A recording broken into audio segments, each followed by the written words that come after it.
Olá, boa noite.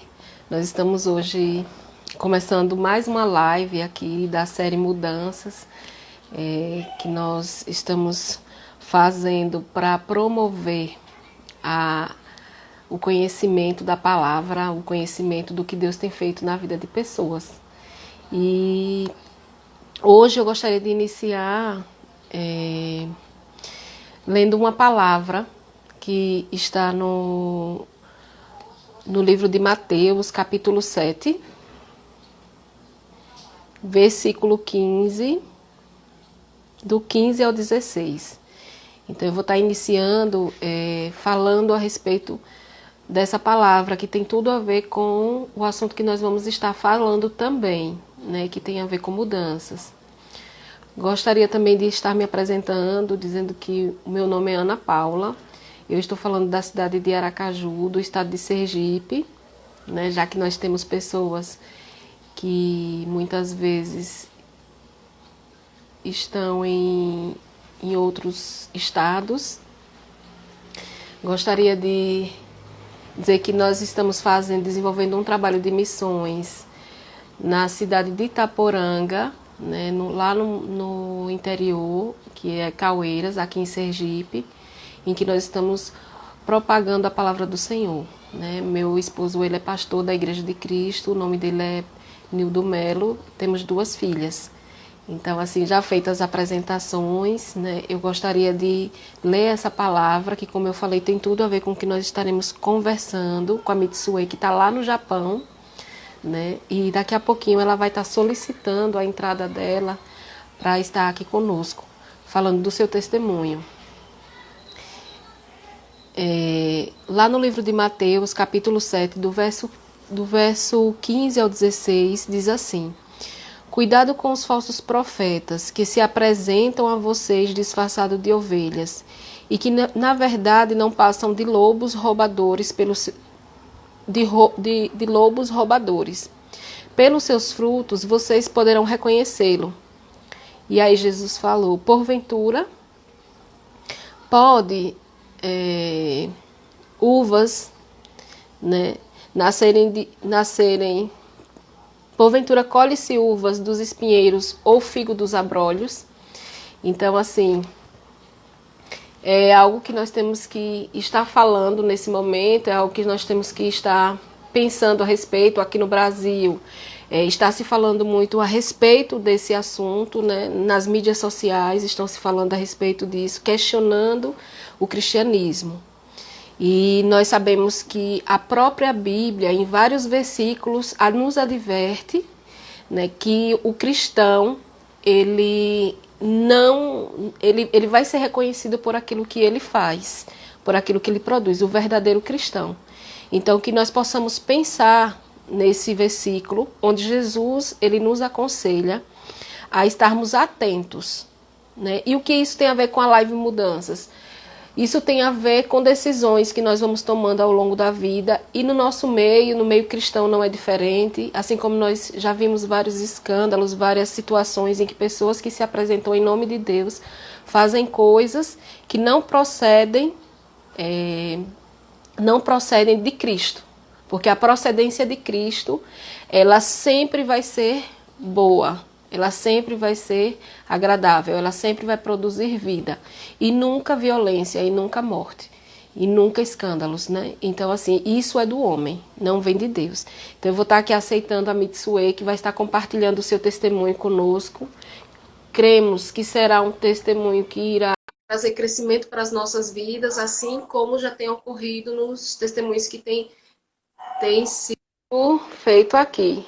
Eu tenho que falar bom dia para você. Bom dia. Então, lá na onde a Mitsue está, né, a Mieka está, a paz do Senhor, Mieka, que é a mãe da Mitsue, lá no Japão, são 8h12 da manhã. Isso, 8 e 8 e 12 da 12 da manhã. manhã. Então, bom dia para você. Boa E nós noite para estamos vocês. aqui. Isso mesmo. Amém. Que essa noite seja uma noite poderosa e que esse dia de sábado aí para você seja um dia de sábado poderoso também. Não é isso? Amém. E eu estava me lembrando me bater uma saudade de vocês. E lembrando de Mieca, que eu estou usando um brinco, viu, Mieca, que você me presenteou. Então, assim, muita saudade de vocês e é um prazer, né, ter essa oportunidade de estarmos aqui compartilhando daquilo que Deus proporciona para nós, porque uma das coisas que eu fui me lembrando ao longo das nossas conversas a respeito da live de hoje é que você falou várias vezes assim que tem convicção da bondade e do cuidado de Deus na sua vida. E isso é maravilhoso, né?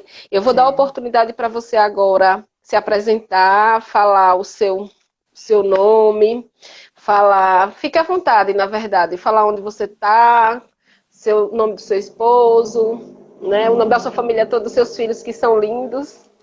E assim, tá se apresentando nesse momento para a gente, para as pessoas estarem lhe conhecendo. Quem não lhe conhece, né? Estarem É. lhe conhecendo um pouquinho mais. Eu acho que eu tô vendo ali o pessoal, a maioria é tudo conhecido. Sua família, a minha família. Isso. O meu nome é Mitsue, eu moro no Japão desde os 14 para 15 anos. O meu marido ele chama Masao e nós temos dois filhos, dois meninos. O mais velho chama Josh e o mais novo Brian. Aí a gente sempre tá naquela, vai pro Brasil, volta pro Japão, mas a gente mora mesmo aqui no Japão, né? Já costumamos aqui. Já acostumou mesmo. É, eu falo E isso que eu me lembrei do feijão. nessas Do idas e feijão que vindas você gosta. essas indas e vindas do Brasil para o Japão, a gente conheceu a família da Paula, né? Aí a E gente virou amigo, irmão e nunca mais desgrudou. família, é isso. Mas foi bênção mesmo. Eu vou tentar organizar. Eu tentei organizar um roteiro para a gente não se perder por ser muita coisa, né? Uhum. Você tem muita coisa. Eu acho que eu vou ter que fazer várias lives para a gente compartilhar várias coisas, né? Mas eu acho que vamos começar assim por você. E Uhum. aí nós vamos conversando e não precisa ter meu horário. Eu costumo dizer isso porque vai ficar gravada a live. Então, Uhum. assim, vai, vai abençoar as vidas que vão escutar. A gente pode dividir em mais de uma live, no caso, se o assunto não se esgotar, nós podemos reiniciar novamente, né, para que Uhum. fique registrado, porque assim não é fácil para você encorajar também, né? Eu ganhei até um apelido novo, É porque Paula assim, Jacó. porque assim não é fácil, né? Eu sei que não é fácil e eu agradeço muito, porque não é fácil se abrir quando você não é habitual para você estar falando para pessoas, né, de forma tão. Eu digo que o celular ele intimida, a câmera intimida, a gravação intimida, tudo isso para a gente é novo, então dá uma certa timidez. Mas para Uhum. Jesus a gente tem que perder um pouquinho a vergonha, e esse foi o argumento que eu usei para Mitty, e ela é uma menina forte e valente, e ela aceitou, igual a Josué.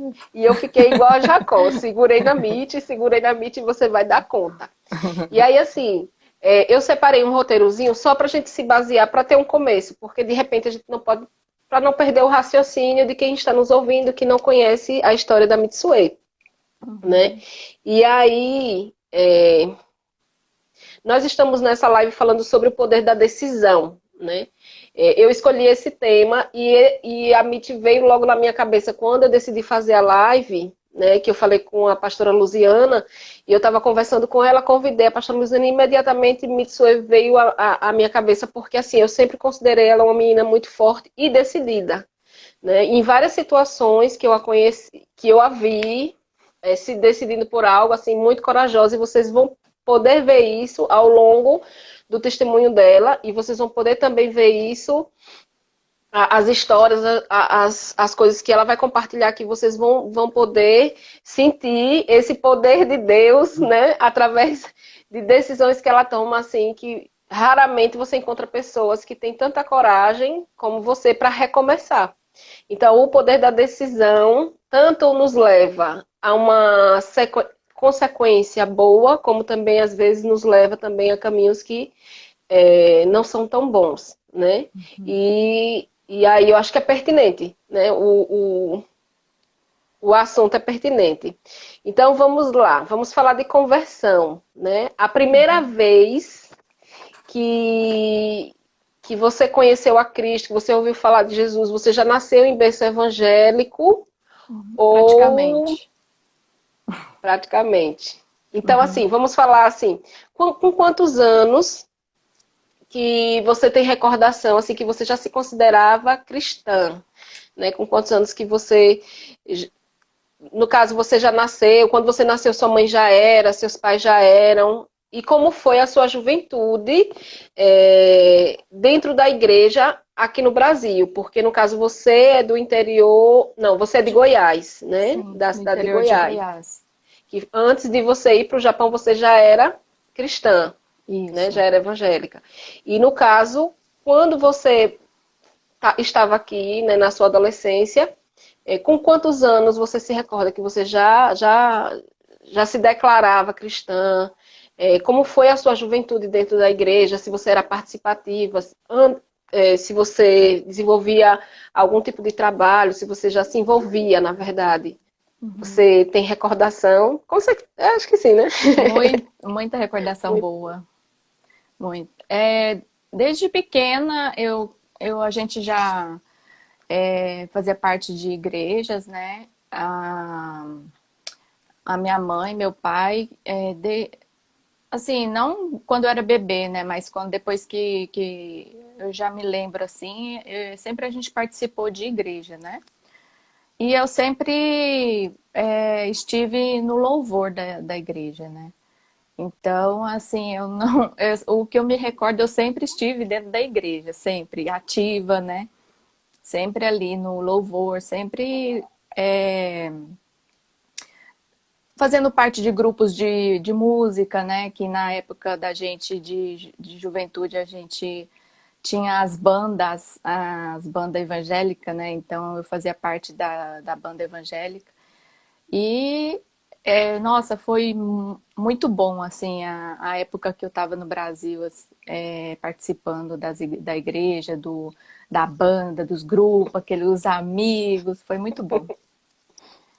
E eu lembro que você, conversando comigo, você chegou a falar de uma situação que eu gostaria de lembrar você para você estar compartilhando aqui, que foi a respeito de um quebrantamento que você teve em um determinado evento num Ah, estádio, né?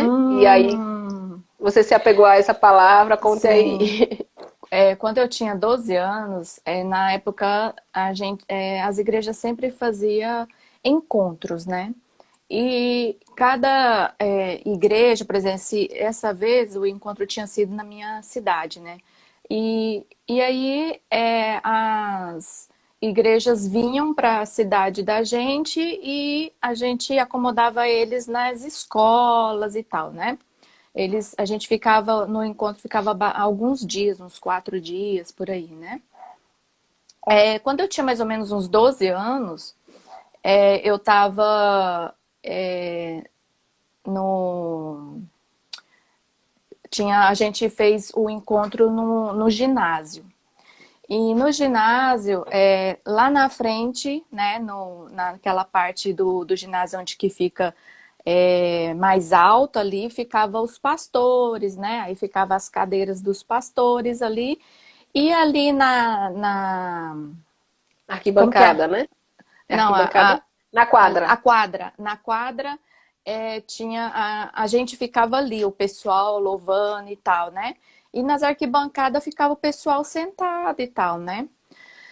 Então, ali naquela hora que estava todo mundo louvando, adorando e o Espírito Santo se movimentando ali, veio um senhor humilde, na, é, desceu lá da arquibancada, pulou lá para a quadra e humilde, assim, de roupa bem simples, camisa de gola polo, e falou para mim que ele era um pastor de Goiás Velho.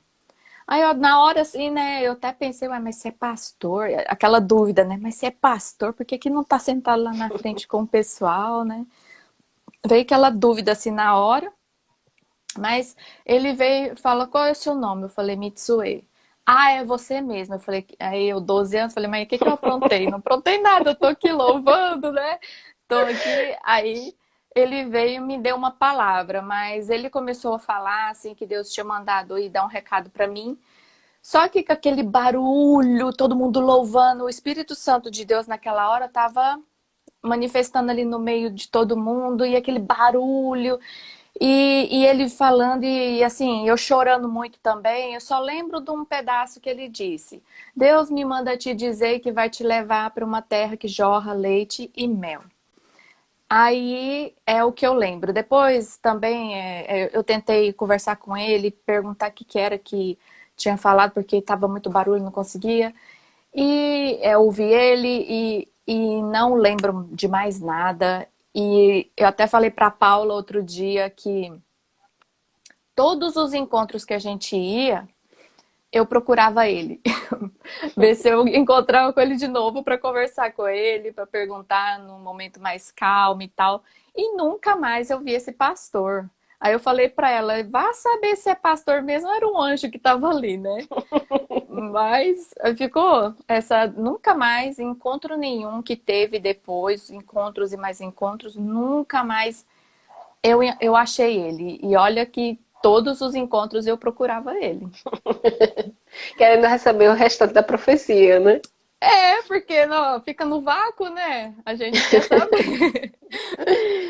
Então, eu achei válido, assim, iniciar pela sua conversão e falar um pouquinho da sua infância, porque nós estivemos na live falando sobre a evangelização de crianças e jovens, né? E o quanto que isso é importante, porque nós percebemos que há uma formação de caráter, né, desde a infância, e aí você está trazendo o ensinamento da palavra de Deus para a criança, é algo que quando ela for adulta, ela vai recordar, ela não vai esquecer, ela vai seguir. Então, eu acho bem válido, né, falar Olha sobre que isso. tem pessoas da minha juventude aí, ó, das minhas amigas que tá aí assistindo a live aí. Então, bem-vindos todos aqueles que são amigos da juventude de Mitsue, bem-vindos meus amigos, bem-vindo a família da Mit, bem-vindo a minha família também. É, então, aí vamos começar com a parte como foi a decisão de ir a primeira vez para o Japão, né? Como Uhum. foi que isso começou? Com quantos anos você tinha? E assim, como foi para você deixar a sua igreja, deixar os seus amigos, né? Enquanto ali, com quantos anos você tinha nesse momento e como foi essa experiência para você? Qual foi o sentimento que você teve naquele momento? Então, é muita pergunta, né? Como foi que você foi parar no Japão? Uhum. Quantos anos você tinha a primeira vez que você foi? No Uhum. caso, você já é de descendência japonesa, né? Sim. E como foi essa decisão? Quantos anos você tinha? E também qual era o seu sentimento, né, naquele momento que você decidiu ir, em deixar também a igreja, deixar tudo que você fazia aqui no Brasil? Como era que Na você se sentia? verdade, eu tinha 14 anos, eu fui obrigada, né? Foi muito ruim, nossa, foi péssimo, foi uma parte da minha vida que, nossa, eu sofri muito. Porque eu tinha meus amigos, né? E a gente, nossa, era muito unido. No entanto, a gente é amigo e unido até hoje, esse grupinho da gente, né? A gente tem até um, um grupo no WhatsApp só nosso, né? Então a gente é amigo até hoje. Nossa, e foi horrível ter separado deles, mas na época que eu tinha 14 anos, aí eu não queria saber de ficar em casa, não queria saber de nada, eu queria ficar só lá junto com meus amigos e ficava, ia para a igreja, aí tinha ensaio, eu ia para os ensaios. Aí eu sempre estava fora de casa e depois também a gente sempre acabava o culto, a gente reunia a turminha e ia para a praça para a gente ficar conversando, brincando, e nisso me preocupava muito a minha avó. Aí Porque Eu nessa tava. altura, no caso, seus pais já estavam no Japão. É isso, meu pai e minha mãe tinham ido na frente, né? Primeiro, aí eu e meus irmãos ficamos com a minha avó. Aí eu dei um pouco de trabalho lá para minha avó, né? Que minha avó ficou preocupada porque a responsabilidade estava com ela e ela pediu meu pai para vir buscar. Mas eu acho assim que minha avó hoje em dia pensa assim, mas nossa, eu podia ter falado pro seu pai te buscar, não. Eu podia ter ficado com vocês aqui mesmo, porque, nossa, a vinda da gente para o Japão foi terrível. A gente sofreu muito. E a minha separação com meus amigos, nossa, a gente chorava demais. E um abraçava o outro, a gente não queria se desgrudar. E foi muito sofrido essa época, depois quando eu cheguei no Japão também para me adaptar, nossa, foi muito sofrido. Então, falando dessa sua chegada lá, é, você foi em período escolar, você teve que frequentar a escola que você frequentava era uma escola que, no caso, eram professores brasileiros, como era? Não, era japonesa, a escola japonesa aqui, a escola japonesa ela é bem tradicional, né? E no lugar onde a gente morava, não tinha muito estrangeiro, né? Então, a gente foi os primeiros estrangeiros a frequentar as escolas japonesas daquela cidade, né? E, nossa, foi muito sofrido, eu não sabia o idioma, eu não sabia nada de japonês, né? E aí os costumes também. Aqui, no inverno, as meninas têm um uniforme da escola, não é tipo igual do Brasil, que é calça, você só usa a camiseta da escola, não. Aqui tem um uniforme mesmo e as meninas têm que usar saia. E mesmo no inverno a gente tinha que usar saia. E aí no Brasil, quando a gente ia usar.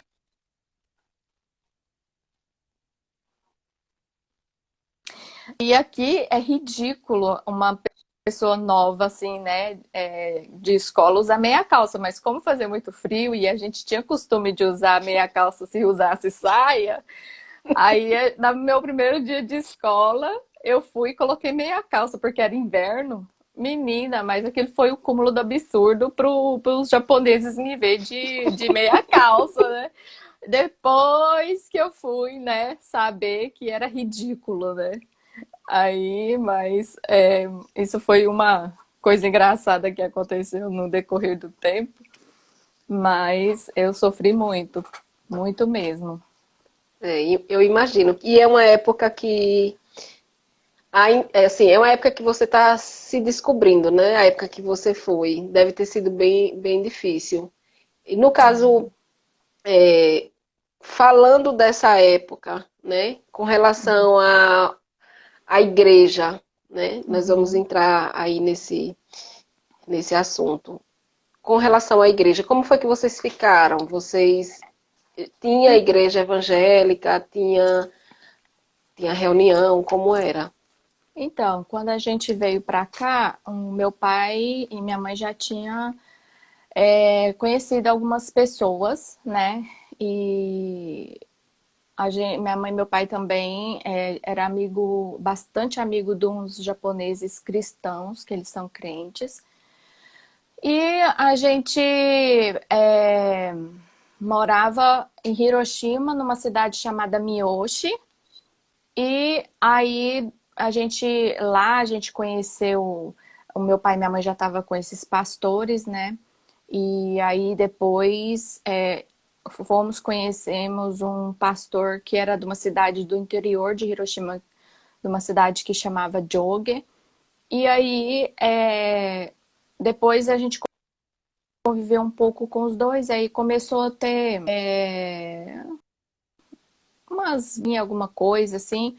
Aí essa pessoa, esse pastor que ele era de Jogue, ele era não era pastor nada, mas se dizia que era um enviado de Deus. E aí, tipo assim, quando você tem uma palavra de Deus, você começa a falar, a palavra de Deus te falou comigo e tal, assim. Quando você tá no meio de crente, conversando, essas coisas, você acaba falando, né? Tipo, contando alguma coisa de você, você vai conversar. E nisso meu pai tinha contado que Deus tinha falado para ele, né? Que Deus ia enviar um anjo para estar orientando e tal, né? É uma palavra que Deus tinha dado para o meu pai. E essa pessoa que se dizia pastor, usou da palavra do meu pai e se, é, não- se fez passar por essa pessoa iluminada que Deus estava enviando para ele, para meu pai poder ficar com ele. E foi o que aconteceu. Aí foi daí em diante que começou o pesadelo da gente, né? Aí, porque essa pessoa era um lobo vestido de cordeiro, que na verdade ele não era crente em nada, ele era só um oportunista. E um lobo mesmo vestido de cordeiro. E eu vejo que, igual eu estava falando para a Paula, infelizmente hoje em dia a gente tem acesso às coisas que acontecem na internet e a gente vê muito isso, né, de pessoas que se passam por crente, por pastor e usam da palavra de Deus para estar Enganando. escravizando mentalmente a pessoa, enganando a pessoa para estar roubando ela de alguma forma, né? Eu E, lembro. Perdão, pode falar. então, e aí desse instante a gente morava em Miyoshi, separamos desse pastor que ele era pastor mesmo e fomos morar em Jogue para ficar junto desse outro pastor que era o lobo. Então a gente estava indo direto para a cova do lobo, né? Uhum. Seu pai foi enganado, na verdade, né? Isso Sim, levou vocês crendo que aquela palavra que Deus havia colocado no coração dele estava isso. se concretizando através desse pastor, porque assim ele se apresentou. Ele se apresentou como um pastor, ele não era, né? Ele era um falso pastor, nós podemos dizer assim. Uhum. E aí ele fez como a palavra diz. Ele se apresentou como um lobo travestido de ovelha, né? E levou vocês Isso, para a toca do lobo que foi na outra cidade. E aí isso. todos vocês foram para lá. E como foi? Como foi essa experiência lá? Esse tempo que vocês, o que era que vocês faziam lá? Então, assim, de início, ele não chegou assim se mostrando quem era, porque senão já, né, afastava a gente, né, de susto, matava a gente de susto logo de cara e a gente pulava fora, né? Então, ó, ele teve tanta paciência de fazer as coisas tudo bem calculado, sabe aquelas pessoas que você vê em filme? É daquele jeito, você acha que não tem essas pessoas na vida real, mas tem. E ele calculou tudo certinho, ele ia te conhecendo, ele ia ali falando com você, com coisa que não queria nada, e enrolou tanto, mas tanto que ele conseguiu enrolar, cegar mesmo o meu pai, que é um adulto, né? E assim, com o decorrer do tempo, né? E aí a gente ele usava da palavra, ele pegava a Bíblia, ele sabia a Bíblia de cabo a rabo, ele sabia tudo da Bíblia. E decorado tudo, ele te mostrava, ele falava, quando ele ia falar com você, ele não falava palavras jogadas ao vento, não. Ele ia falar com você mostrando na Bíblia. Então a Fez o que o gente diabo fez com Jesus, né? Usou é a o tal própria Bíblia. do falso profeta, que Deus manda a gente tomar cuidado, né? A gente pensa, Isso, nossa, ainda não chegou os tal, né? Mas os tal tá aí no meio da gente andando aí, ó. isso. E E lá, no aí, caso, era só a sua família, tinha outras pessoas. então, de início a gente não conhecia as famílias que trabalhavam nesse local, né? Aí depois a gente foi conheceu as famílias e ele também puxou a família, a outra família também.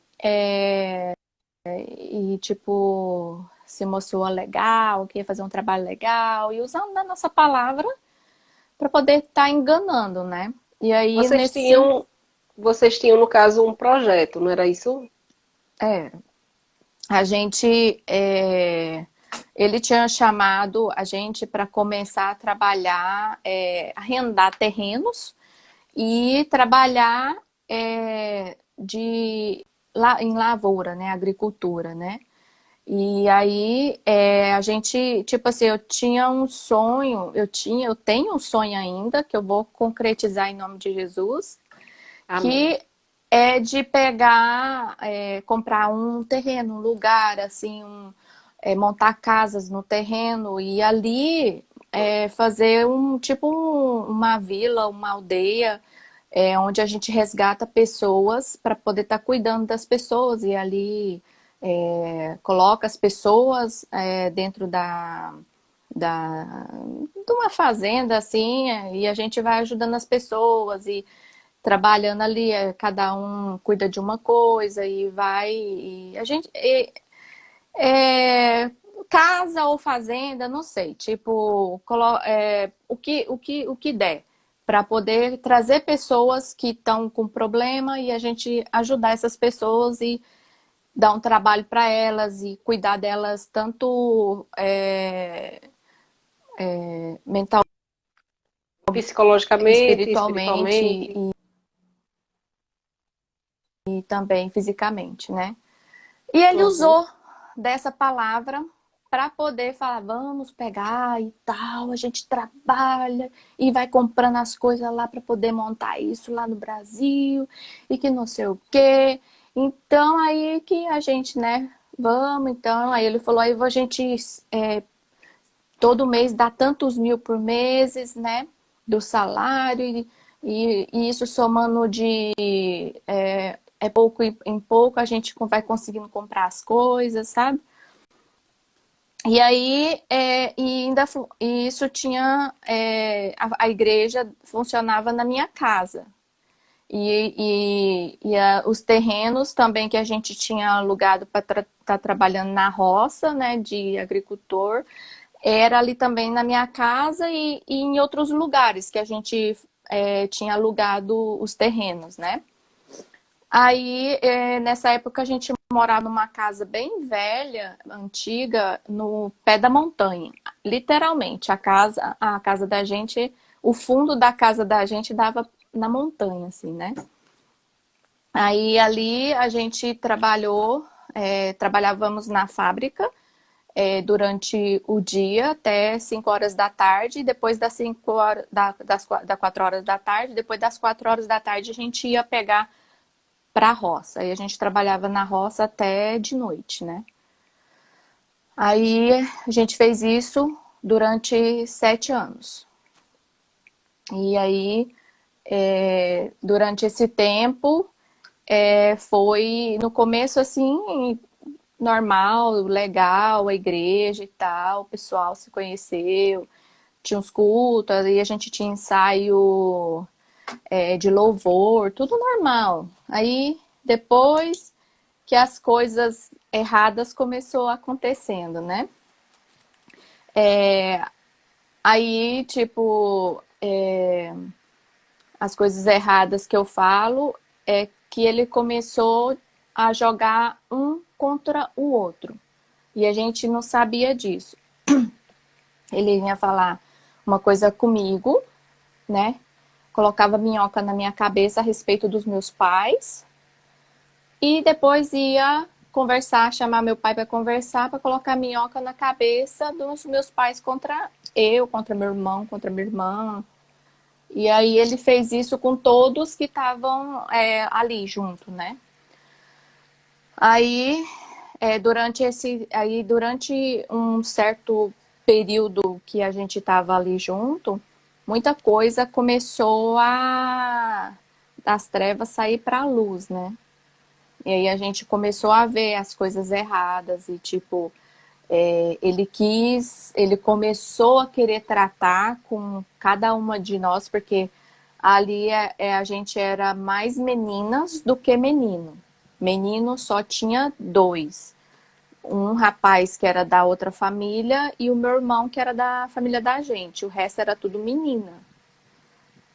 E ele foi querer tratar, falando que, por exemplo, se que eu tinha muito espírito de vaidade. E isso não era glorificado diante de Deus. Que eu tinha que tratar essa vaidade, porque senão ia atrapalhar na minha, na minha, Vida espiritual, né? assim, na minha vida com Deus, de Deus me usar. Deus não ia querer me usar porque eu ia estar, que eu tenho essa coisa de vaidade. Aí o que ele falou para mim? Para você tratar essa vaidade, vamos cortar ela. Pega a tesoura e corta o seu cabelo. Meu cabelo era enorme, comprido, assim, na cintura, né? Aí eu cortei ele aqui, mais ou menos. Eu mesmo catei a tesoura e cortei no dia, né? E ele fazia direto essas coisas para testar a gente, para falar. E aconteceu a mesma coisa. Aí foi acontecendo também a mesma coisa de falar que a gente tinha espírito de malícia. Que a gente tinha que tratar esse espírito de malícia, porque a gente... Eu falei, mas como assim que eu tenho malícia, né? Eu tinha o quê? Já tinha uns 17, 18 anos, né? Como assim que eu tenho malícia, né? Aí ele pegava e chegava perto do meu peito, para pegar no meu peito. Aí eu fazia assim, claro, né? Tentava se Aí ele, proteger. sim, ele ia fazer que ia pegar. Aí eu peguei e fiz assim, né?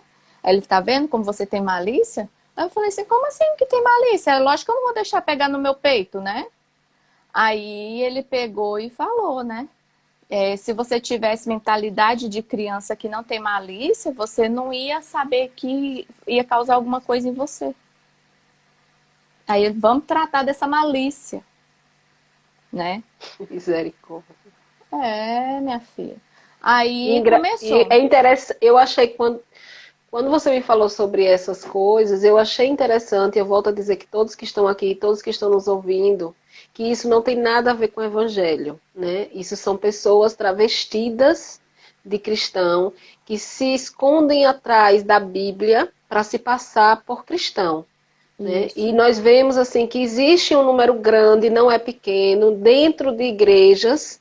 E é aí, verdade. hoje eu volto a dizer, não seria nem dentro de igrejas evangélicas somente, mas dentro de religiões, porque se escondem. Os pais estão levando seus filhos, tentando proteger, né? E aí, de repente, encontra-se com pessoas que se escondem através de poderes, até mesmo nós vemos isso nas escolas, vemos isso em igrejas, vemos isso em vários tipos de locais em que tem pessoas que estão ali exercendo um poder. Então, é válido falar sobre esse assunto, por quê? Porque isso faz com que quem é pai, quem é mãe, quem é responsável por criança, ficar em alerta. Que assim, é bom hoje nós temos um certo cuidado, observar mais, né? E essa forma de falar, né? Eu fiquei impactada quando você falou, porque realmente é um artifício que nós percebemos que quando a criança ela é assediada desse jeito, com essas palavras, ela acaba achando que ela foi causadora daquele problema. Ela Uhum. atraiu a atenção, porque essas pessoas, elas fazem com que suas vítimas se sintam culpadas do que estão fazendo. Por isso que é válido estarmos falando sobre isso, né? Pode continuar, E Mitz. as pessoas hoje em dia, tipo assim, tem muitas pessoas que elas acham que as pessoas são boas. Não são todas as pessoas que são boas e vocês confiam no filho de vocês e há pessoas, eu sou assim, eu não deixo meus filhos com ninguém, mas com ninguém. Pode, se eu não, se eu não conheço a pessoa, não deixo de jeito nenhum. No entanto, eu sempre ensino meu filho falando, filho, se alguém vir tocar em você, você vem falar para mamãe, porque isso não é certo. Aí eu converso sempre assim para o meu filho. Por quê? Porque essas pessoas que fez isso, elas ganharam a confiança dos meus pais durante anos, essa pessoa que fez isso. Anos. Meu pai nunca imaginou que o cara estava fazendo umas coisas dessas e a gente não contava pro meu pai e pra minha mãe. Por quê? Porque meu pai e minha mãe, ele Tipo assim, ele inventava alguma coisa da Bíblia aqui, né? Tava tratando coisa da Bíblia, olha, aqui na palavra de Deus a gente achava que estava certo, que não tinha precisão de estar falando pro meus pais. Mas eu falo para vocês, se tem alguma coisa errada, a pessoa pode ser amiga o que for da sua família. Se ela tá começou a tocar no seu ombro de uma certa maneira diferente, e depois já começa a ficar passando na mão, começa devagarzinho, já conta para o seu pai, para sua mãe, o que que está acontecendo. Se o seu pai e sua mãe é cego e não está enxergando, hoje em dia todas as crianças têm usa celular, iPad. Coloca o iPad para gravar, deixa gravado em algum lugar quando essa pessoa estiver perto de você, alguma coisa, para o seu pai ver e sua mãe ver que você está falando a verdade, né? Porque antigamente a gente era muito besta, né? Para falar a verdade. Hoje em dia, as crianças de hoje em dia é bem esperta ao invés da gente, né? Se for Mas ver, assim, comparar. Mitsue, lembrando que você tinha quase 18 anos, né? Isso. E assim, nós percebemos que a violência sexual, a violência psicológica, né? Exercer um poder, um domínio sobre o psicológico das pessoas. Essas pessoas que são mau caráter, que muitas vezes se encontram em lugares de reconhecimento, exercem um poder até sobre adulto, como foi o caso do seu pai. E assim, da Isso. sua mãe e de outras famílias. Ele não só enganou a sua família, mas ele enganou outras famílias. E ele enganou Foi. pessoas que já estavam em uma fase, que estavam entrando na fase, saindo da adolescência, indo para a fase adulta. Enganou adultos e enganou crianças.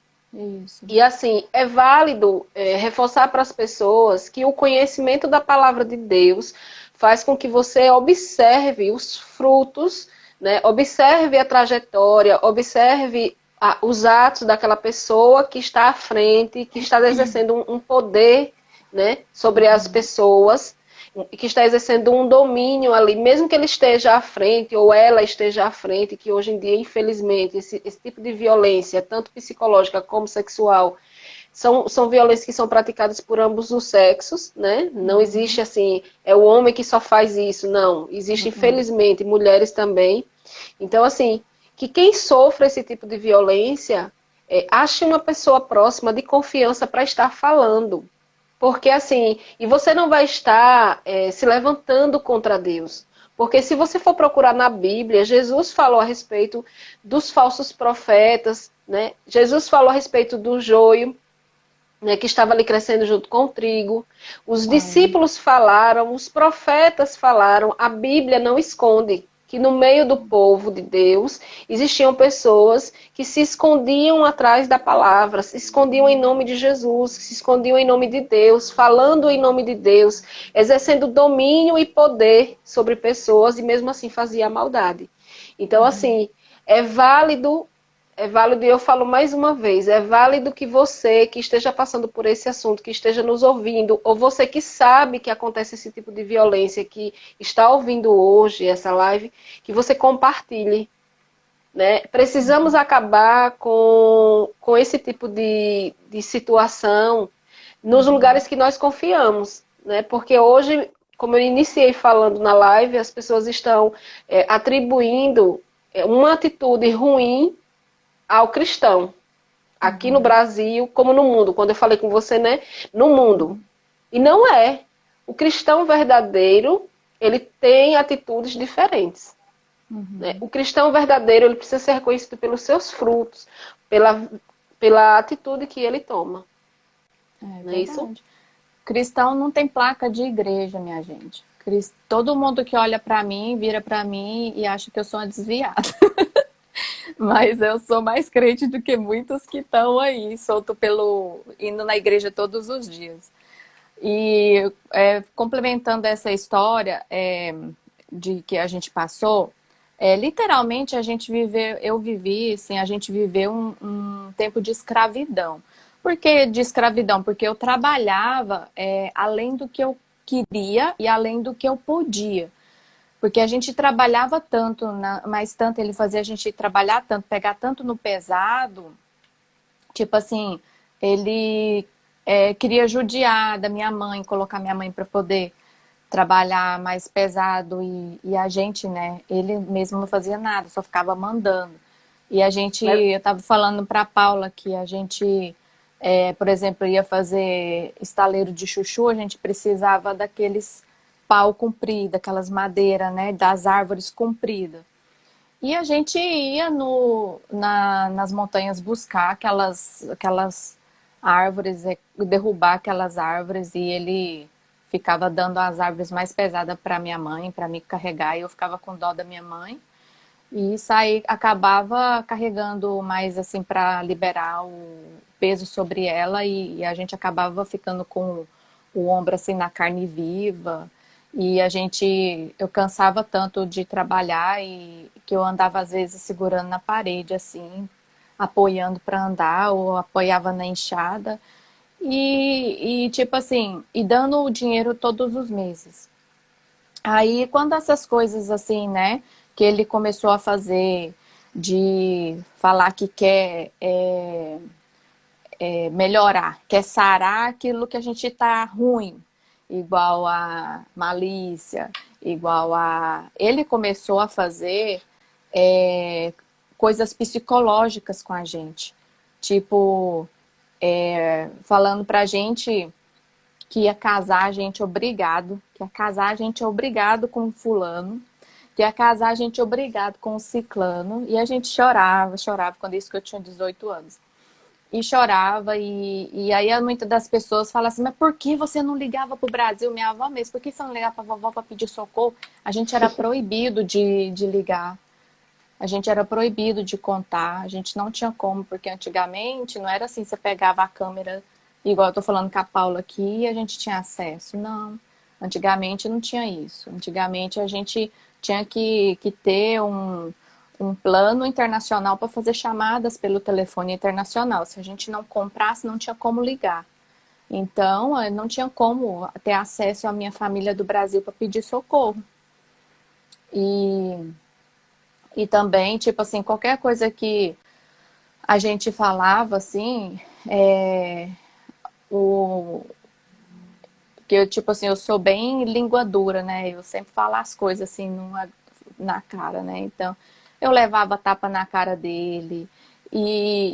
Tipo assim, ele ficava falando pra gente imaginar, a gente dormindo com o fulano que vai ser o nosso marido, para contar para ele. Naquela época eu não tinha malícia nenhuma. Aí eu contava para ele, ele falava assim, só isso? Falar, ah, isso aqui é o quê? Eu não sei de nada, não sei como que funciona essas coisas. Aí eu ficava brava, porque ainda ele reclamava que eu imaginava pouca coisa, sabe? Então, tinha tudo isso, e as coisas foi acontecendo, e ao invés de Deus estar ali na igreja, começou ao contrário, o diabo começou a se manifestar na igreja. Como assim se manifestar através de pessoa? Não. Ele mesmo, o próprio diabo, vinha ali andar com a gente, ficar com a gente. A presença do diabo era constante na vida da gente ali durante o tempo. A gente olhava assim, tipo, à noite eu subia para ali, para aquelas montanhas, eu subia ali para onde a gente cuidava no escuro, só com a luz da lua. E aí, quando eu ia andando assim, eu olhava assim, eu via o diabo falar assim, ah, você tá aí, né? Conversava com o diabo desse jeito e subia na escuridão, não tinha medo mais, de tanto que eu já estava acostumada a conviver com o diabo. Olha para você ver que coisa horrível. absurdo. Absurdo. E aí de noite, quando a gente ia dormir, aí o diabo andava arrastando corrente pela subida, porque na minha casa, como era montanha, era uma rampa para subir,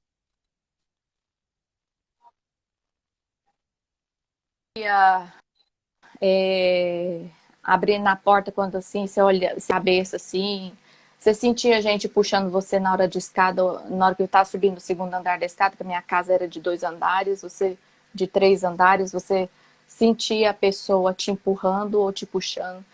E todo tempo Deus cuidando da gente. Todo tempo. Desse negócio que eu tô falando, que nesse negócio quando um diabo me puxou para me cair da escada, no mesmo tempo eu senti me empurrando nas minhas costas Para não cair. para mim não cair. E eu sentia mesmo, sentia, de toque mesmo. E da mesma forma que o diabo me tocava, um anjo, o Espírito Santo, eu não sei, me tocava também para não deixar acontecer as coisas comigo. E Deus cuida. E tipo assim, aquela opressão, aquilo que a gente estava vivendo ali, de um jogando contra o outro, o cara usando a palavra de Deus, falando, mostrando porque falando que a minha mãe era rebelde, que ia bater na minha mãe. E eu sempre falando, você tem que bater na sua mulher, aqui, não sei o quê. E conversando, e uma coisa de doido, assim, que ele sempre chamava eu para uma testemunha, quando ia conversar, assim. E me chamava como testemunha, assim. E ele falava para as pessoas que eu e minha mãe, a gente era ungido de Deus, que a gente não podia ser tocada, porque senão ia sofrer as consequências.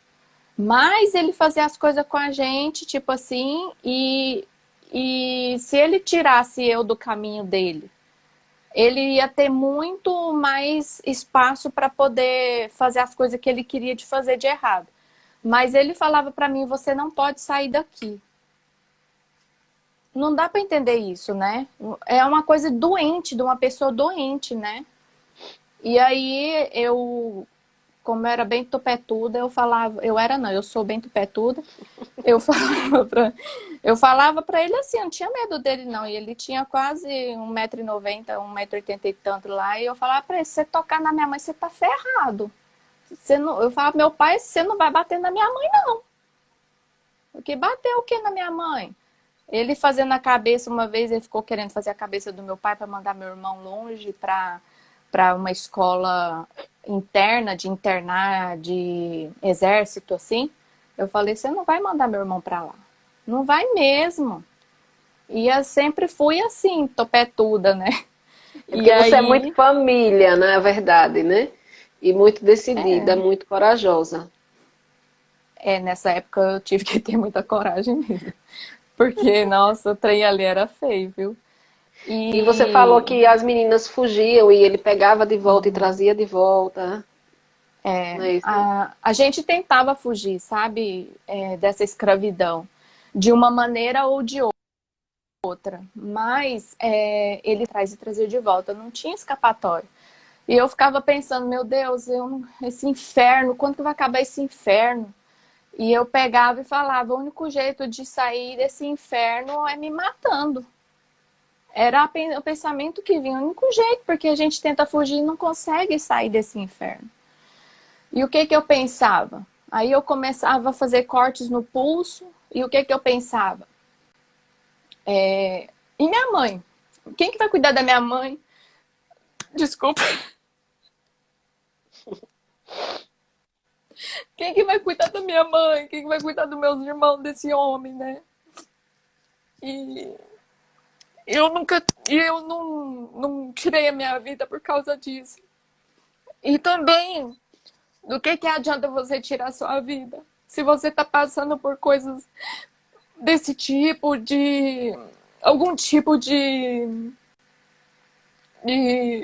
de pressão, opressão, não adianta você tirar a sua vida. Não adianta. Porque a vida da gente não acaba aqui nessa carne. A vida da gente é mais do que isso daqui que a gente está vivendo. E eu sempre criei que Deus estava ali, que Deus cuida, que Deus, que Deus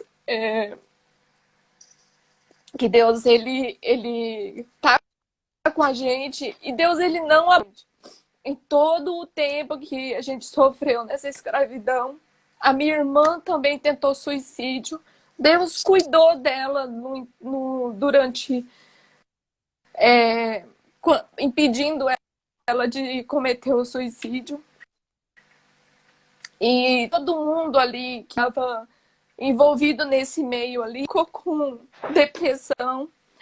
Todo mundo ficou com o psicólogo afetado, o pessoal que estava com a gente ficou precisando usar remédio de depressão. O pessoal que estava com a gente viveu uma parte da vida deles que ele achava que tudo que estava acontecendo, ele estava fazendo alguém olhar para ele. Ele ficava andando na rua sempre olhando assim para ver, achando que tinha alguém vigiando ele. Então aquilo afetou muito, muito, muito todo mundo que viveu ali nesse inferno. E eu falo para vocês que estão assistindo que se você está passando por um momento difícil, um momento que às vezes é pior do que o que eu passei, não desiste. Vai acabar. O meu durou 7 anos, mas acaba. Não tira sua vida, não faz nada contra você, porque não vale a pena. Você que vai pagar o preço. Você pode estar parado agora, num momento, e pensando, nossa, que bosta de vida que eu tenho. Mas olha, vai melhorar. Eu te falo, vai melhorar de verdade. Vai acabar, uma hora vai acabar. O meu demorou 7 anos. E depois dos 7 anos, eu tive que sair do poço, porque eu fiquei deprimida. Eu fiquei com depressão. Eu não sorria. Eu não sabia o que era sorrir. Eu tinha ido um dia pro Brasil para descansar e eu falava, vó, será que um dia eu vou voltar a sorrir, vó? E ela falava, minha filha, não fala assim, você vai voltar a sorrir sim. E, gente, eu consegui sair sozinha do poço. Sozinha, tipo assim, não pessoas me ajudando, mas Deus me ajudando.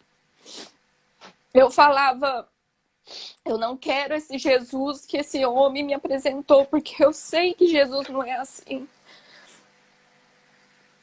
Eu sei que Jesus, ele é amor. Jesus, ele é um cara simples. É um cara que tá com você o tempo todo. Ele não te abandona. Você acha que Deus esqueceu de você? Ele não esqueceu de você. Você que tá no caminho que onde ele não pode chegar até você.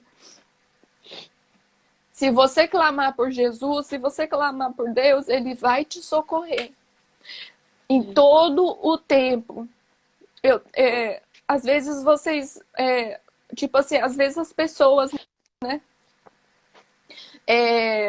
não tem força para poder ler a Bíblia. Eu passei por isso também. As pessoas falavam, eu falei assim, eu não tenho força nem ler a Bíblia. E eu lia a Bíblia todos os dias de madrugada. Desse tempo, Deus me usou bastante esse tempo para aguentar, para poder ajudar a minha família. E por quê? Porque eu buscava Deus de madrugada, eu orava. Depois que acabou tudo, eu não tinha força para nada, nada. Eu me entreguei. Eu queria, eu não conseguia mais comer, eu ficava só na cama.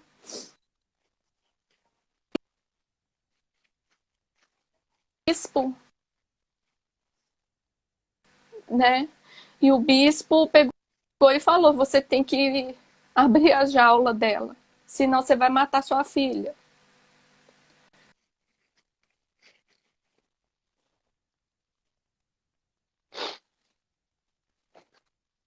E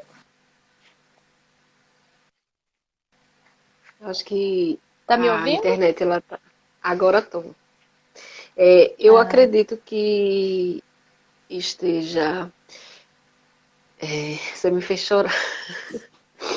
Eu acho que todo mundo, que assim, toca muito no nosso coração, perceber assim que o quanto que nós somos frágeis, né? Mas eu volto a dizer que Deus, ele nunca nos abandona. Nós vamos nunca. iniciar uma live, né? Porque essa já está próximo de encerrar. Quando ela encerrar, nós vamos iniciar. Então, quem estiver aqui, quiser acompanhar, né, poder acompanhar, se quiser, esse tempinho que nós vamos reiniciar a live, que vamos estar falando agora do mesmo assunto, mas também as coisas que Deus foi fazendo a partir daí, do perdão que você teve que liberar para o seu pai, né, de todas as coisas que foram acontecendo da sua vida no Japão como ela foi iniciando, de como você está hoje, como está a sua família hoje.